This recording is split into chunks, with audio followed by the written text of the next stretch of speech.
ఈ సమయంలో కొద్ది నిమిషాలు దేవుని వాక్యాన్ని జ్ఞాపకం తెచ్చుకుందాం. మరి దేవుడు చాలా గొప్పవాడు.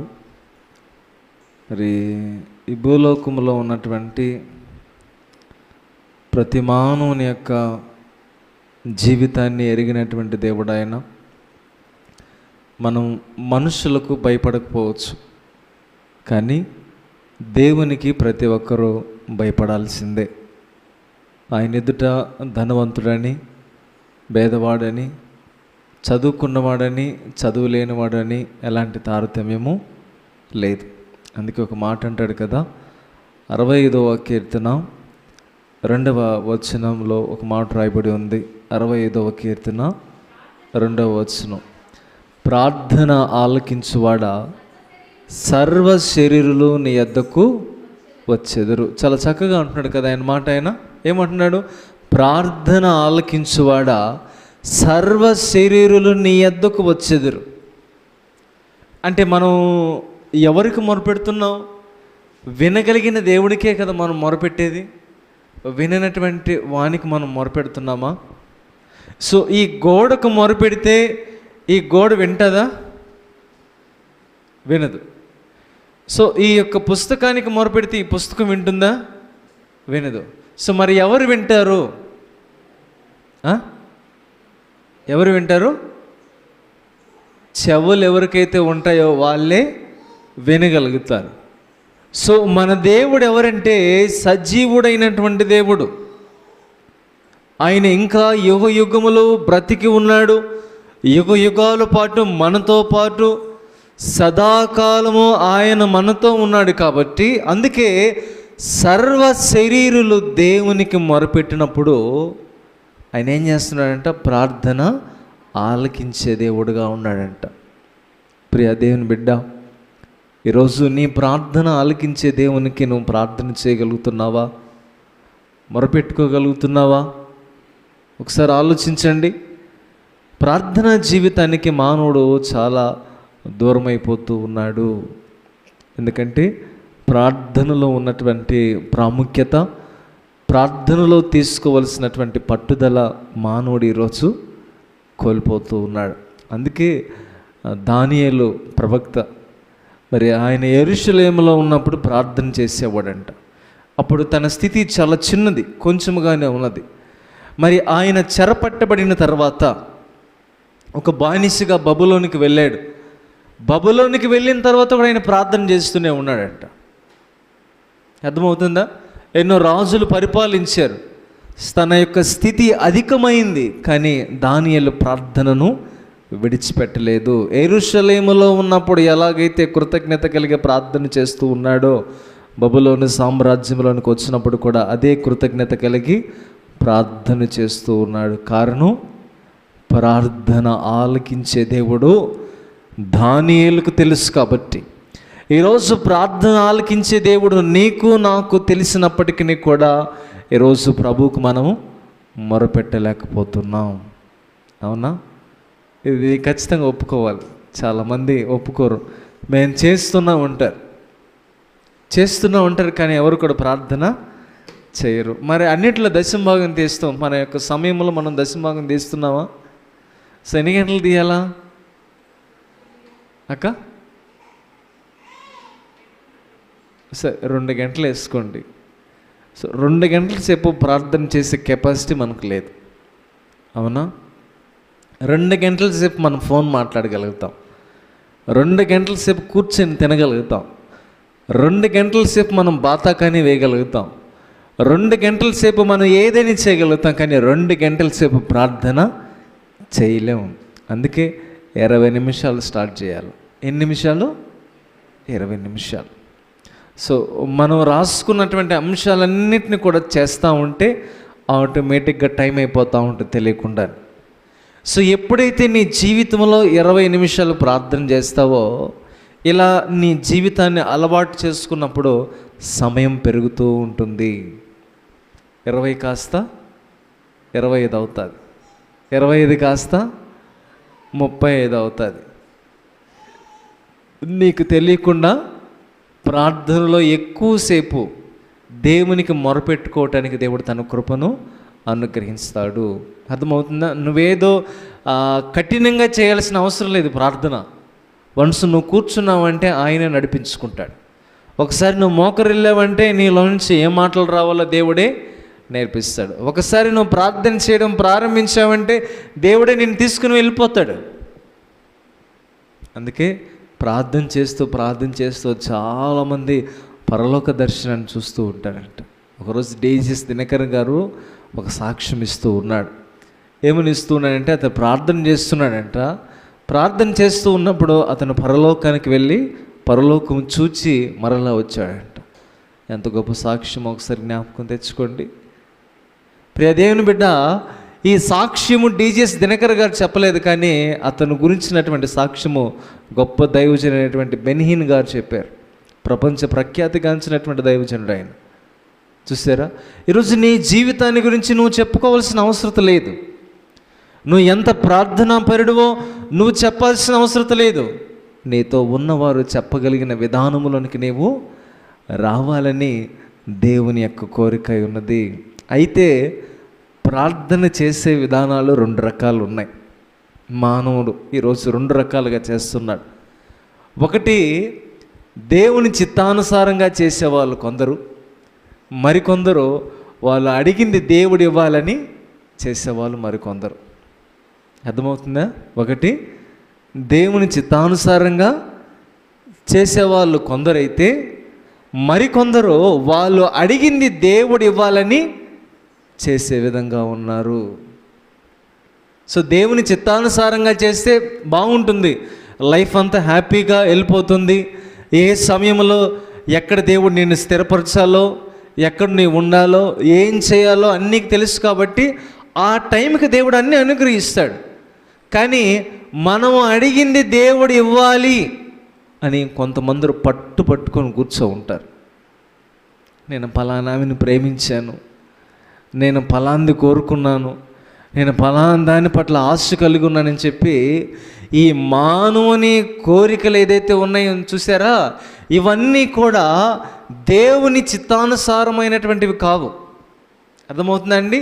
ఇవన్నీ కూడా దేవుని దగ్గరికి తీసుకొని వస్తారు. ఇది జరగాల్సిందే, నువ్వు ప్రార్థన ఆలకించేవాడు అంటున్నావు కదా, నువ్వు అడిగింది ఇస్తానని చెప్తున్నావు కదా, అడుగుడి మీకు ఇవ్వబడని చెప్తున్నా కదా, నాకెందుకు ఇవ్వు, నేను ఉపవాసం ఉన్నా, నా జీవితం ఎందుకు జరగలేదని దేవుణ్ణి ఏం చేస్తున్నారు?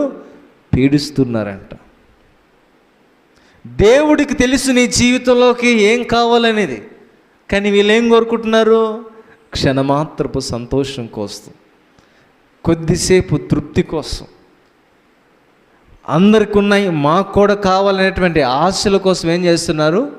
సొంత కోరికలు దేవుని దగ్గరికి తీసుకుని వస్తూ ఉన్నారు. అవునా అండి? సో ఒక వ్యక్తి మంచి సూటు బూట్ వేసుకొచ్చాడు. మనం పేదవాళ్ళు, మన దగ్గర డబ్బు లేదు. అవునా? సో ఇప్పుడు మనం అడగాలి ప్రభుని, నాకు కూడా కోట్ కావాలి ప్రభువా, నేను కూడా సూట్ వేసుకోవాలయ్యా, నేను కూడా టై వేసుకోవాలి ప్రభువా, నాకు అది కావాలి ప్రభువా అని. సో మన యొక్క కెపాసిటీని ఫస్ట్ ఆఫ్ ఆల్ మనం మర్చిపోతున్నాం. ఏమవుతున్నాం? మన కెపాసిటీని మనం మర్చిపోతున్నాం. సో ఆ కెపాసిటీ నీకు వచ్చినప్పుడు నువ్వు వేసుకుంటే నువ్వు అందరికి ఇస్తావు. అవునా? నీకు ఆ కెపాసిటీ లేనప్పుడు నువ్వు వేసుకొని ఏం చేస్తావు? అడుక్కునేవాడికి కోట్ వేసుకొని అడుక్కుంటే భిక్షం వేస్తారా? వెయ్యరు. వాడికి చినిగిపోయిన బట్టలు వేసుకుంటేనే భిక్షం వేస్తారు. అవునా? సో మన జీవితంలో కూడా అంతే. సో దేవుని చిత్తాన్ని మనం తెలుసుకుని నువ్వు ప్రార్థన చేస్తే అది దేవుడు నీ జీవితంలో అనుగ్రహించాలని కోరుకుంటాడు. దేవుని చిత్తం లేకుండా నీ సొంత ప్రయత్నాల మేరకు నువ్వు ఎంత కోరుకున్నా అది ఆలస్యం అవుతుంది. దానిలో నువ్వు ఎన్నో అనర్థాలు, అవాంతరాలు నువ్వు ఎదుర్కోవాల్సి వస్తుంది. దాన్ని బట్టి నీ జీవితం ఏంటో వెళ్ళిపోతుంది. అందుకే ప్రార్థన చేసేది కూడా మానవునికి సరిగా చేత రావటం లేదంట. అందుకే ఒక మాట అంటాడు, రోమీయులకు రాసిన పత్రిక 8వ అధ్యాయము, రోమీయులకు రాసిన పత్రిక 8వ అధ్యాయము 26వ వచనం మనం చూసినట్లయితే, అటువలే ఆత్మయు మన బలహీనతను చూచి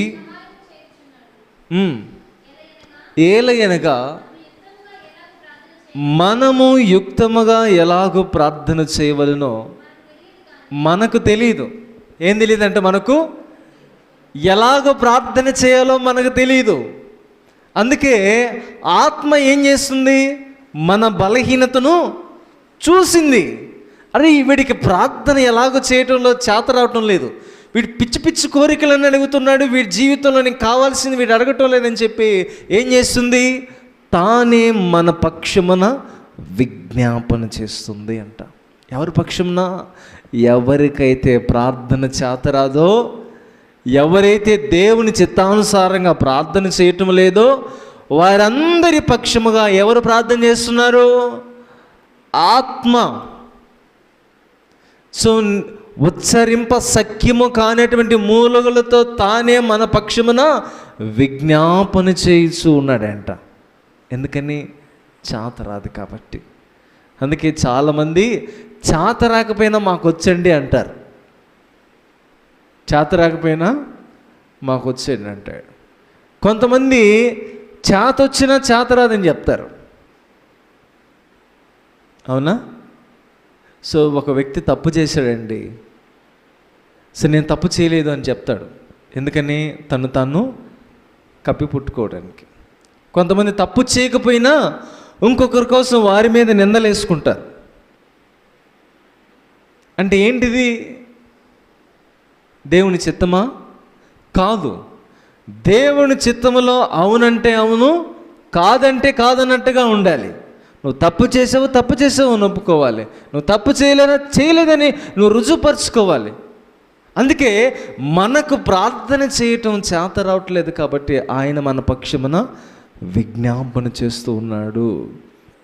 నీ జీవితానికి ఏం కావాలో, నీ కుటుంబానికి ఏం కావాలో, నీ బిడ్డలకి ఏం కావాలో, నీతో ఉన్న వారికి ఏం కావాలో, నీ జీవితంలో ఏది జరగబడాలో దేవునికి తెలుసు కాబట్టి అందుకే నీలో ఉన్నటువంటి ఆత్మ ఎవరిచ్చింది? ఇది దేవుడిచ్చినటువంటి ఆత్మ. ఆ ఆత్మ దేవుని దగ్గర నుంచి వచ్చింది కాబట్టి దేవుని దగ్గర ఉన్నటువంటి ఔన్నత్యం ఏమిటో ఆత్మకు తెలుసు. కానీ శరీరము ఈ మనుషుని యొక్క దేహములో నుంచి వచ్చింది కాబట్టి, మట్టిలోంచి వచ్చింది కాబట్టి, రక్త మాంసములు కలిగినది కాబట్టి, భూ సంబంధమైనది కాబట్టి, భూ సంబంధమైన వాటినే, తాత్కాలికమైనటువంటి వాటినే, శిథిలమైపోయే వాటినే, క్షణమాత్రము ఉండే వాటిని మాత్రమే కోరుకుంటుంది. ఇది దేవుని చిత్తములో సరైనది కాదు. అందుకే విజ్ఞాపన చేస్తుందంట ఆత్మ మన యొక్క బలహీనతను చూచి. అయితే మనం నేర్చుకోవాలి మనం ప్రార్థన ఎలాగ ఉండాలని. అందుకే దేవుణ్ణి అడిగే విధానం సరిగా ఉండాలి. ఇప్పుడు ఒక వ్యక్తి మన దగ్గరకు వచ్చాడు, ₹1,00,00,000 ఒక వ్యక్తికి ఇవ్వడానికి దేవుడు వచ్చాడు. లేకపోతే ఒక మంచి డబ్బున్న వ్యక్తి వచ్చాడు, మంచి బ్రీఫ్ కేస్ తీసుకొచ్చాడు, దాంట్లో ₹1,00,00,000 డబ్బులు ఉన్నాయి. మరి అతను ఎవరికైతే ఇవ్వాలనుకుంటున్నాడో ఆ వ్యక్తి దగ్గరకు వచ్చాడు. అతనితో పాటు ఇంకో వ్యక్తి కూడా ఉన్నాడు. ఇప్పుడు ఎవరికైతే ఇవ్వాలనుకుంటున్నాడో ఆ వ్యక్తి వచ్చి ఇచ్చేటటువంటి వ్యక్తిని ఒక గ్లాసు లేకపోతే ఒక ₹10 పెట్టి ఒక నిమ్మకాయ షోడ ఇప్పిమని చెప్తాడండి? ఎంత సిల్లీగా ఉంది ఆలోచించినట్లయితే. ఇతనేమో ఆ వ్యక్తికి ₹1,00,00,000 ఇవ్వాలని వచ్చాడు. ₹1,00,00,000 ఇవ్వాలి వచ్చినటువంటి వ్యక్తిని ఏమడుగుతున్నాడు? ₹10 నిమ్మకాయ షోడ అడుగుతున్నాడు. ఎంత చీప్ మైండ్ అంటే దేవుణ్ణి ఏది అడగాలో తెలియటం లేదు మనుషులకి. అర్థమైందా? ఏది అడగాలో తెలియటం లేదు. అంటే ఇస్తాడు ప్రతిదీ కూడా, కానీ నువ్వు ఏది అడుగుతున్నావు అంటే దేవుని యొక్క ఉద్దేశాలేమో చాలా గొప్పగా ఉన్నాయి, కానీ నీ కోరికలేమో ఇది చాలా సిల్లీగా ఉన్నాయి. అవునా? సో మనం అడిగే విధానం మనం నేర్చుకోవాలి. అందుకే ఒకరోజు యేసుక్రీస్తు ప్రభుల వారు ఎరుకో పట్టణ సమీపం దగ్గరికి వచ్చాడంట. ఆ మాట మనం చూసినట్లయితే లూకాసు వార్త 18వ అధ్యాయంలో మాట రాయబడి ఉంటుంది. లూకాసు వార్త 18వ అధ్యాయము 35వ వచనం. ఆయన ఎరుకో పట్టణమునకు సమీపించినప్పుడు ఒక గుడ్డివాడు త్రోవ పక్కన కూర్చుండి భిక్షమడుగుచుండెను. జన సమూహము దాటిపోవచ్చున్నట్టు వాడు చప్పుడు విని వీని ఏమని అడుగగా వారు, నజరేయుడైన యేసు ఈ మార్గము గుండా వెళ్ళుచున్నాడని వానితో చెప్పాను. అప్పుడు వాడు, యేసు, దావీదు కుమారుడా, నన్ను కరుణించుమని కేకలు వేసెను. ఓరుకుండమని వారిని గద్దించిరి. కానీ వాడు మరి ఎక్కువగా, దావీదు కుమారుడా, నన్ను కరుణించమని కేకలు వేసెను. చదవమ్మా. అంతటి యేసు నిలిచి వాడు దగ్గరకు వచ్చినప్పుడు ఆయన, ఇక్కడ వినాలి అందరూ కూడా, నేను నీకు ఏమి చేయగోరుచున్నానని అడుగగా వాడు, ప్రభువా, చూపు పొందగోరుచున్నాను. చాలండి. ప్రభు అడుగుతూ ఉన్నాడు, నేను నీకు ఏమి చేయగోరుచున్నాను. వాడు అడుగుతున్నాడు, నేను చూపు పొందగోరుచున్నాను. సో ఇప్పుడు వాడు డబ్బులు అడగచ్చు కదా, బట్టలు అడగచ్చు కదా, ఆహారం అడగచ్చు కదా, మరి అడగలేదే. ఏమడిగాడు వాడు? చూడాలని ఆశ, చూపు అడిగాడు. అవునా? సో మనం కూడా ఎవరి దగ్గర ఏం అడగాలో తెలుసుకోవాలి. అటు పోయే జనాలందరినీ కూడా వాడు భిక్షం అడుగుతున్నాడు. యేసుక్రీస్తు ప్రభుల వారిని మాత్రము చూపు అడుగుతూ ఉన్నాడు. సో మనం ఏం అడుగుతున్నాం ఈరోజు మనకు అర్థమవుతుందా?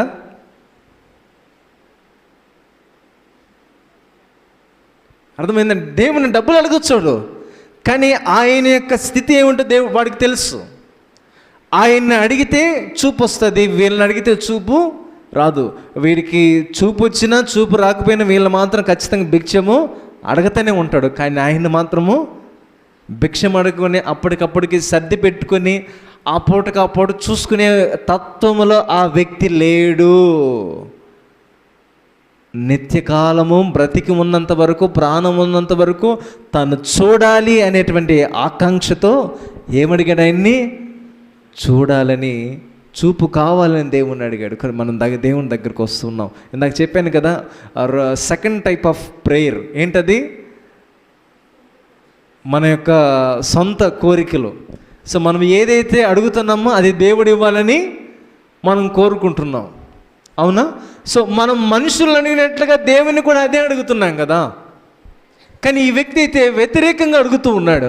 మనుషుల్ని ఏది అడగాలో మనుషుల్ని అది అడిగాడు, దేవుణ్ణి ఏది అడగాలో దేవుణ్ణి అది అడిగాడు. హల్లెలూయా, హల్లెలూయా. సో ఇక్కడ ఉన్న చాలామందికి ఒక విషయం అర్థం కావటం లేదు. చిన్న సమస్య వచ్చినప్పుడు, ఒక కష్టం వచ్చినప్పుడు మనుషుల్ని, సో అడగకూడని వాటిని మనుషుల్ని అడుగుతున్నాం. దేవుణ్ణి అడగాల్సిందన్నీ దేవుణ్ణి అడగకుండా వేరేది అడుగుతూ ఉన్నాం. అవునా? సో అందుకనే మానవుని జీవితాలు ఏమి ఎదుర్కొంటున్నారు? అవాంతరాలు ఎదుర్కొంటూ ఉన్నారు, సమస్యలు ఎదుర్కొంటున్నారు. సో వారు ఎక్కడికైతే వెళ్ళాలనుకుంటున్నారో ఆ టైంకి వారు రీచ్ అవ్వలేకపోతున్నారు. ఒక సక్సెస్ఫుల్ లైఫ్ని వారి జీవితంలో చూడలేకపోతూ ఉన్నారు. సో వెంటనే డబ్బులు వచ్చేస్తే, డబ్బులు కావాలా, వెంటనే మనం ఎవరిని అడగాల? ఎవరిని అడగాల? ఎవరిని అడగాల? డబ్బులు ఎవరి దగ్గరనే వాళ్ళని అడగాల. అవునా కదా? సాధారణంగా మనం ఆలోచించినట్లయితే ప్రభువుని కూడా అడగాలి, కాదంటే ప్రభు ఏదో ఒక రీతికి పంపిస్తాడు, డబ్బులు కాదంటూ లేదు. సో ఇప్పుడు దేవుని దగ్గరికి వచ్చి మనం ఏదేదో అడుగుతూ ఉన్నాం. నాకు ఆకలేసిందండి, ప్రభాకరన్ ఇంటికి పోయాను, అన్నా అన్నం పెట్టంటే పెట్టడా? పెట్టరయ్యా? ఖచ్చితంగా పెడతారు. నేను ఇక్కడ కూర్చొని ఆ మూల కూర్చొని, ప్రభువా నాకు ఆహారం కావాలి, ప్రభువా నాకు ఆహారం కావాలి, ప్రభువా నాకు ఆహారం కావాలి. వాళ్ళ ఇల్లు ఎక్కడుంది? 2 అడుగులు వేస్తే చర్చి ముందే ఉంది. నేను ఎక్కడున్నాను? 2 అడుగులు యువతల చర్చిలో. నేను ఇక్కడ ఏం చేస్తున్నాను? మోకరించి నాకు ఆహారం కావాలి, ఎవరు ఒకరు తీసుకురావాలి, నాకు పెట్టాలి అని అడుగుతూనే ఉన్నాను. సో ఎవరిని ఏది అడగాలో అది తెలుసుకోవాలి. దేవుడు అంటే అరణ్యములో ఉన్నప్పుడు ఎవరు పెట్టేవాళ్ళు లేరు, ఎవరికి? ఏలియాకి. సో ఆ టైంలో దేవుడిని అడిగాడు, అందుకే కాకుల ద్వారా దేవుడు ఆహారాన్ని పంపించాడంట. సో నీతో పాటు అందరూ ఉన్నప్పుడు నీకు అడగటం మొహమాటం అయిపోయింది, అవునా? ఏమైపోయింది? మొహమాటం అయిపోయింది. సో అందుకే ఆ ప్రేయర్ నువ్వు ఎలాగో చేస్తున్నావు నీ లైఫ్లో? సో దేవుని చిత్తానుసారమైన ప్రార్థన చేస్తున్నావా? నువ్వు అడిగింది దేవుడు ఇవ్వాలని నువ్వు ప్రార్థన చేస్తున్నావా? బట్ దేవుడు మాత్రము ప్రార్థన ఆలకించువాడు. అందుకే సర్వ శరీరులు నీ అద్దకు వచ్చేదరు. Not only 1 people. ఒక కులానికి మతానికి సంబంధం లేదు దేవుని దగ్గర. అందరు సమానమే. అందరూ వచ్చి దేవుని దగ్గరకు వచ్చినప్పుడు వారు ఎవ్వరు మొరపెట్టినా వారి ప్రార్థన దేవుడు ఏం చేస్తున్నాడంట? ఆలకిస్తున్నాడు. ఏం చేస్తున్నాడు? క్లియర్గా రాయబడింది. తిరిగి ప్రత్యుత్తరం ఇస్తానని దేవుడు చెప్పలా. ఆలకిస్తున్నాడు, వింటున్నాడు. నువ్వేం చేస్తున్నావు? నీ విన్నపం ఎలాగుంది? నువ్వు దేవుని దృష్టికి ఎలాగున్నావు? దానిని బట్టి నీకు సమాధానము దొరుకుతుంది. కాబట్టి ప్రియా దేవుని బిడ్డ, జ్ఞాపకం తెచ్చుకోండి, ఏ సమయంలో ఏది అడగాలో దేవుని మనము నేర్చుకోవాలి, తెలుసుకోవాలి. మనం తెలుసుకున్నప్పుడే మన జీవితంలో అన్నీ కూడా జరగబడతాయి. ఉదాహరణగా ఒక విషయాన్ని మనం చూసినట్లయితే, పాత నిబంధన కాలములో ఎస్తేరు అనేటువంటి ఒక స్త్రీ ఉంది, ఒక రాణి. తనతో ఉన్నటువంటి ప్రజలందరినీ కూడా రక్షింప ఉద్దేశించి ఎరిగి ఉన్నది. అయితే ఒకానొక రోజు రాజు మరి అందరినీ కూడా, స్త్రీలందరినీ కూడా పిలిపించాడు. అందరినీ కూడా పిలిపించినప్పుడు అందరూ కూడా వారికి ఇవ్వబడినటువంటి ఆభరణాలు వాటన్నిటిని కూడా ధరించుకున్నారంట. ఇంకా తనకంటే ముందున్నటువంటి రాణులు, తనకంటే ముందు వచ్చినటువంటి స్త్రీలందరూ కూడా అడిగారు, మాకల్లా బంగారం కావాలి, మాకల్లా చీర కావాలి, మాకల్లా ఏంది పెట్టుకుంటారు కదా, మనకు తెలియదు ఆడవాళ్ళు ఏం పెట్టుకుంటారు, సో గాజులు, ఇంకేందో రకరకాలు అన్నీ అడిగారంట. కానీ ఈ ఎస్తేరు మాత్రము ఏం అడగలేదంట. మాట రాయబడింది ఎస్తేరు గ్రంథము 2వ అధ్యాయము, ఎస్తేరు గ్రంథము 2వ అధ్యాయము 15వ వచనం మనం చూసినట్లయితే, ఎస్తేరు గ్రంథము 2వ అధ్యాయం 15వ వచనం. మొర్దెకై తన కుమార్తెగా స్వీకరించుకునిన తన పినతండ్రి అయిన అబీహయీలు కుమార్తెయగు ఎస్తేరు రాజునొద్దకు వెళ్ళుటకు వంతు వచ్చినప్పుడు, స్త్రీలను కాయు రాజు యొక్క షండుడైన హేగే నిర్ణయించిన అలంకారము గాక ఆమె మరి ఏమీ కోరలేదంట. హేగే నిర్ణయించిన అలంకారము కాక ఆమె మరి ఏమీ కోరలేదు. ఎందుకు కోరలేదు అని మనం చూసినట్లయితే, సో ఆమె టైంలో ఆమె ఏది అడగాలో ఆమెకు తెలుసు. అర్థమవుతుందా?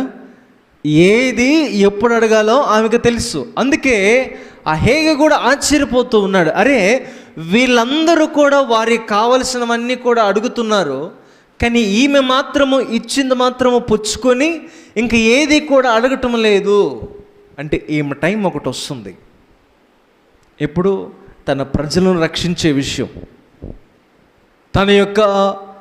తనను నమ్ముకొని తన మీద ఆధారపడి ఎదురు చూస్తున్నటువంటి ప్రజలను రక్షించే దినం ఒకటి రాబోతూ ఉంది. వారిని చంపాలని చాలామంది ప్రయత్నం చేస్తున్నప్పటికీ, వారిని అణిచివేయాలని చూస్తున్నప్పటికీ కూడా ఈమె మాత్రము ఆ కోరికను దాపెట్టుకో ఉందంట. ఎందుకంటే తన గురించి తాను అడగలేదు. ఇప్పుడు అడిగేస్తే విలువ పోతుంది, ఇప్పుడు అడిగేస్తే ఈ క్షణం మాత్రం ఆనందం. ఎప్పటి వరకు?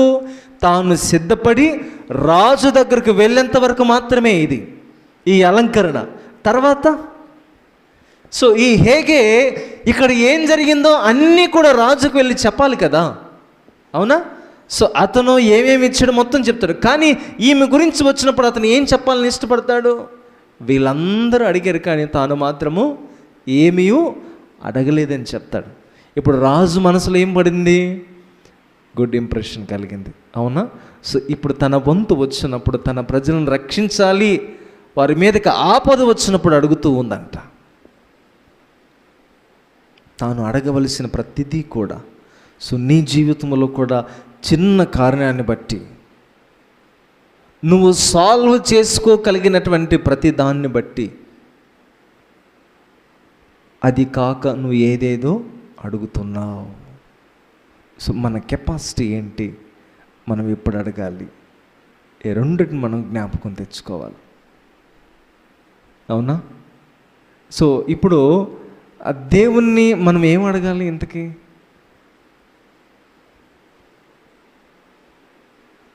ఏం అడగాలి?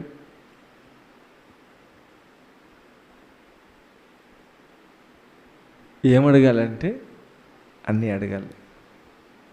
ఏమడగాలి? అన్నీ అడగాలి. నీ జీవితానికి ఏదో అది అడగాలి. నీ జీవితానికి ఏది కాకూడదో అది అన్నీ అడగకూడదు. సో నీకేం కావాలి నీ జీవితానికని మనం ఆలోచించినట్లయితే ఆలోచించకూడదు. ఇదిగో ఈ బైబిల్ని చూసారా, దీన్ని తిరగేయండి. ఆది కాండం నుంచి ప్రకటన గ్రంథం వరకు 66 గ్రంథాలు ఉన్నాయి. ఈ 66 గ్రంథాల్లో ప్రతి దగ్గర మాటలు రాయబడి ఉన్నాయి. మానవునికి ఏం కావాలి, దేవుడు నువ్వు ఎలాగుండాలని కోరుకుంటున్నాడు, నువ్వు ఎలాగుంటే దేవునికి ఇష్టమని దేవుడు ఉద్దేశించి ఉన్నాడు, అవునా? సో అందుకే మనం బైబిల్లో ఏదైతే ఉందో దాని దేవుని చిత్తం ఇదంతా కూడా. ఎవరి చిత్తము? దేవుని చిత్తం. అందుకే దాన్ని బట్టి మనము అడగాలి. సో ఎందుకు దానియేలు దేవుని చిత్తానుసారంగా అడుగుతూ ఉన్నాడు? సో తన స్థితి ఎదిగింది కదా, మరి దేవుని మర్చిపోలేదే. యెరూషలేములో ప్రార్థన చేశాడు, బబులోనులో ప్రార్థన చేశాడు. మరి దావీదు దేవునికి ప్రార్థన చేసేవాడు. గొర్రెల కాపురిగా ఉన్నప్పుడు ప్రార్థన చేశాడు, రాజుగా ఉన్నప్పుడు ప్రార్థన చేశాడు. అందరిని పిలిపించి చెప్తున్నాడంట, అయ్యా నేను ఒకప్పుడు గొర్రెల కాపురిని, దేవుడు నా ప్రార్థన ఆలకించాడు. ఎప్పుడు? ఎలుకబంటి వచ్చినప్పుడు, సింహం వచ్చినప్పుడు దాంతో పోరాడటానికి, గొలియాతు వచ్చినప్పుడు వాడిని ఓడించడానికి నా ప్రార్థన దేవుడు ఆలకించి నా పక్షం నిలబడ్డాడు అని చెప్తున్నాడంట ఆయన. ఎప్పుడు? రాజు అయిన తర్వాత కూడా. సో మన జీవితంలో దేవుని నమ్ముకున్నప్పుడు, ఏదో కొన్ని కార్యాలు జరిగినప్పుడు అప్పటి వరకు నమ్మకంగా ఉంటున్నా, అవి దాటిపోయిన తర్వాత కృతజ్ఞత కలిగినటువంటి ప్రార్థన మానవుని జీవితంలో కనబడటం లేదు. సో అందుకే వారు ప్రార్థిస్తున్నారు కానీ వారి ప్రార్థనలకు సమాధానము ఆలస్యమైపోతుందంట. ఎందుకంటే దేవుని చిత్తానుసారమైన ప్రార్థన మొదటిలో చేసినట్లుగా చివరిలోనికి వచ్చేసరికి ఆశలు ఎక్కువైపోయి ఆశలకు తగినట్లుగా ప్రార్థన చేస్తున్నారంట మానవుడు, అవునా? సో ఆశ కలిగిన ప్రాణాన్ని దేవుడు తృప్తిపరుస్తాడు కదని చెప్పి మనలో వాక్యంతో మాట్లాడతారు అన్నీ కూడా. నువ్వు ఆశపడాలి. నీ ఆశ ఎంతవరకు ఒక హద్దు అనేది ఉంటుంది. మితిమీరిపోయిన ఆశ జీవితానికి మంచిది కాదంట. అందుకే 2 సామెతలు చెప్తారు కదా పెద్దోళ్ళు, నిదానమే ప్రధానం అంటారు, ఆలస్యం అమృతం విషం అంట. 2 కరెక్టే ఒక మాటలో చెప్పాలంటే. అంటే ఏ సమయంలో నిదానంగా ఉండాలో ఆ సమయంలో నిదానంగా ఉండాలా, ఏ సమయంలో నిదానంగా ఉండకూడదో ఆ సమయంలో ఉండకూడదు, అవునా? సో ఇప్పుడు మనము తొందరపడి ఎవరితో కూడా నోరు జారి మాట్లాడకూడదు. ఈ విషయంలో నోటిని అదుపు చేసుకోవాలి, అవునా? సో ఇది నిదానం. పాము వచ్చింది కాటేయడానికి, అక్కడ దేవుడు నిదానంగా ఉండమని చెప్పాడు కదని చెప్పి నిదానంగా చేస్తూ ఉన్నాం అనుకోండి, ఏం చేస్తుంది పాము? కాటేస్తుంది, అవునా? సో ఇప్పుడు ఏమైపోయింది? విషంగా మారిపోయింది. మన జీవితాల్లో కూడా అంతేనండి. ఆశకు ఒక పరిమితి అనేది ఉంటుంది, దేవుని చిత్తానుసారమైనటువంటి పరిమితి. దాన్ని మనం అర్థం చేసుకుని ప్రార్థన చేయగలిగినట్లయితే జీవితం అంతా కూడా సాఫీగా ఉంటుంది. సో ఆరోగ్యం లేదా, దేవుని దగ్గర మోకరించు. దేవుడు చెప్తాడు, ఇదిగో నువ్వు ఫలానా చెయ్యి, నీకు ఫలాంది ఉంది, సో నువ్వు దీన్ని బట్టి నువ్వు ఉండాలి. సో ఫలానా దగ్గరికి వెళ్ళిన దేవుడు చెప్తాడు. సో సమస్యలు ఉన్నాయా, దేవుడు మాట్లాడతాడు. వాక్యం ఉంది కదా, దేవుడు మాట్లాడతాడు. ఏదో ఒకటి ఆయన ఏదో ఒకటి మాట్లాడతాడు నువ్వు వెతికినప్పుడు. అవునా? సో నీకు ఏదైనా ఇంకోటి వచ్చినప్పుడు వెతుకు. నువ్వు ఆయనకి మొరపెడుతున్నా కానీ ఆయన మాట నువ్వు వినటం లేదు. సో నువ్వు విన్నప్పుడే కదా నీకు సమాధానం వచ్చేది. అవును కాదని తెలుస్తుంది. నేను మీ దగ్గరకు వచ్చాను, నేను మీకు చెప్పుకున్నాను, అయ్యా నా దగ్గర డబ్బులు లేవు అని మీరు చెప్తాను కదా నాకు తెలిసేది. మీరు చెప్పకుండా నాకు ఎలా తెలుస్తుంది? అవునా? సో మన విన్నపాలు కూడా దేవుని దగ్గర చెప్పాము. ఇది నీ జీవితంలో జరగదని దేవుడు చెప్తున్నాడు. ఇదిగో వాక్యానుసారంగా ఇది నీ జీవితంలో జరుగుతుందని దేవుడు చెప్తూ ఉన్నాడు వాక్యానుసారంగా. నువ్వు కూడా వినాలి కదా దేవుని మాట. ఆయన ఆలకించేవాడే, మరి నువ్వు ఆలకించేవాడు కాదా? దేవుడు చెప్పిన మాట నువ్వు కూడా వినాలి. వినటానికి నీ చెవులను ఏం చేయాలా? వీళ్ళకి వాక్యాలు రావన్నా. ఎలుకతోలు ఎంత ఉతికినా అది నల్లగానే ఉంటుందంట. మీకు కొన్ని సంవత్సరాల నుంచి వాక్యం చెప్తున్నా కానీ గుర్తు రాదు. కొత్త నిబంధనలు అండి, పాత నిబంధనలు కూడా అడగలేదు మిమ్మల్ని. మీ కెపాసిటీ తెలిసి నేను కొత్త నిబంధన చెప్తున్నాను. నేను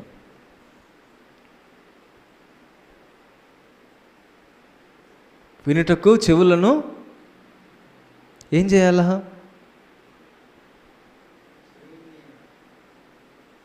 ఆలకించాలి. ఏం చేయాలా? అవునా? చెవులకు వినటకు ఏం చేయాలా? ఆలకించాలి. నువ్వు ఆలకించినప్పుడే కదా నువ్వు వినగలుగుతావు. నువ్వు ఆలకించకపోతే వినగలుగుతావా? వినలేవు. నువ్వు ఆలకించకుండా నీ మైండ్ ఎక్కడో పెట్టేసి నువ్వు మాత్రం ఇక్కడే ఉండి నీ చెవుని పక్కన పెట్టేసి నువ్వు ఏదేదో గొడవలు వేసుకుంటూ నువ్వు ఏదేదో చేస్తావు అంటే, అబ్బాయి నేను వినలేదే ఈ మాట అన్నావు అనుకో, ఇక దేవుడు ఏం చేస్తాడు? నువ్వు వినని దానికి. వింటే బాగుపడతావు, వినకపోతే ఏం చేస్తాం? దెబ్బ పడతావు. అందుకే కదా బర్రెకి ఒక మనిషికి ఒక మాట, గొడ్డుకో దెబ్బ. ఫస్ట్ చెప్తాం హే అంటాం, అది ఎందో. ఏం చేస్తారు? కర్ర పెట్టుకొని రెండు బాత్తారు. అంతే దేవుడు కూడా అంతే. ఏం చేస్తాడు? చెప్తాడు విను, ఇది చేయబాక అని చెప్తాడు. మనం ఏం చేస్తాం? వినం కదా. ఇప్పుడు వినకుండా ఏం చేసుకుంటాము? ఏదో పిచ్చి పిచ్చి పనులు చేసేసుకుంటాం. సో ఏం చేయలేదు వీళ్ళు? ఆలకించలేదంట. ఆలకించలేదు కాబట్టి సూసైడ్లు చేసుకుంటున్నారు. ఆలకించలేదు కాబట్టి పిచ్చి పిచ్చి ప్రయత్నాలు చేస్తున్నారు. ఆలకించటం లేదు కాబట్టి క్రమాన్ని తప్పిపోతూ ఉన్నారు. ఆలకించటం లేదు కాబట్టి దేవుని యొక్క దైవ నీతిని ఎరుగలేకపోతూ ఉన్నారు. నువ్వు ఆలకించిన వాడవైతే, మీరు ఆలకించేటటువంటి దేవుని బిడ్డలైతే మీ జీవితాలు పరిశుద్ధంగా ఉంటాయి. ఆలకించిన వారైతే ఏమవుతాయి? నాశనానికి దారితీస్తాయండి. సరే వీడు బాగున్నాడు, వీడు ఆలకించంటే వీడు కూడా ఆలకించాల. వీడికి పెళ్ళి అయింది, పిల్లకాయలు పుట్టారు, వీడు మళ్ళీ ఇంకా ప్రేమిస్తూనే ఉన్నాడు జనాల్ని. అంటే చెప్పకూడదు ఆ మాటలు మీ అందరికి కూడా. నేను ఇంకో రకంగా చెప్పాను. చూసారా ఎంత చీప్ క్యారెక్టర్స్ వీళ్ళంతా కూడా. అంటే ఏం చేయలేదు వీళ్ళు? భక్తులే. ఎవరు వీళ్ళు? భక్తులే. ఏమి లాభం? తెల్లగుడ్డలు వేసుకున్న వాళ్ళంతా భక్తులైపోతారా? మంచి మంచి బట్టలు వేసుకున్న వాళ్ళంతా భక్తులైపోతారా? ప్రార్థన చేసిన వారంతా భక్తులైపోతారా? పాటలు పాడినంత మాత్రం భక్తులైపోతారా? మరి దేవుని వాక్యం ఏం చెప్తుంది? ఈ భూమి మీద ఉన్న భక్తులే శ్రేష్ఠులు, వారు కేవలం నాకు ఇష్టలని చెప్తున్నాడు కదా. కానీ నీ భక్తి దొంగ భక్తి, వేషధారణ భక్తి, స్వలాభం కోరుకునే భక్తి, అవసరతల కోసం వచ్చేటటువంటి భక్తిది. అందుకే ఈ భక్తి కాస్త ముదిరి ఏమైంది? ఇది భక్తి కాదని అర్థమైపోయింది జనాలకి. అర్థమయ్యేటట్టు చేస్తాడు దేవుడు ఒకరోజు. అవునా? అందుకే సక్రమంగా ఉండాలి జీవితాలు. భక్తిని కనపరచాలనుకుంటున్నావు, కనపరచను, లేదా వదిలేసాయి అంతే. దేవుడు ఏమైనా బతులు అనుకుంటున్నాడా? రా అమ్మా రాయ్యా అని పిలిచాడు ఒకసారి, నీ జీవితం బాగలేదని పిలుచుకున్నాడు, ఒకసారి మీరు పాపములో ఉన్నారని పిలుచుకున్నాడు, ఒకసారి మీరు నశించిపోతున్నారని. నువ్వు ఆలకించి కూడా దేవుని దగ్గరకు వచ్చి అదే స్థితిలో నువ్వు ఉంటే దేవుడు మెచ్చుతాడా? మెచ్చడు ప్రియ దేవుని బిడ్డ. ఆయన మెచ్చే విధంగా మనం ప్రార్థన ఉండాలి. ఆయన మెచ్చే విధంగా మన భక్తిని మనము కనుపరచాలి. మనం కనుపరిచినప్పుడే దేవుడు మన పట్ల సంతోషిస్తాడని ప్రభు పేట మీకు మనం చేయొచ్చు ఉన్నాను. కాబట్టి మన దేవుడు ఎలాంటి వాడు? ప్రార్థన ఆలకించేవాడు. ఎవరి ప్రార్థన? సర్వ శరీరుల ప్రార్థన. ఎందుకంటే వాళ్ళందరూ కూడా ఆయన దగ్గరకు వస్తారు కాబట్టి. 2 విధాలమైన ప్రార్థన చెప్పాను. ఒకటి, దేవుని చిత్తానుసారమైన ప్రార్థన చేస్తున్నామా, లేకపోతే మనం అడిగింది దేవుడు ఇవ్వాలని మనం ప్రార్థన చేస్తున్నామా? ఏ ప్రార్థన చేస్తున్నాం, దానిని బట్టి మన జీవితం ఉంటుందని ప్రభు పేట మీకు తెలియజేస్తూ ముగిస్తూ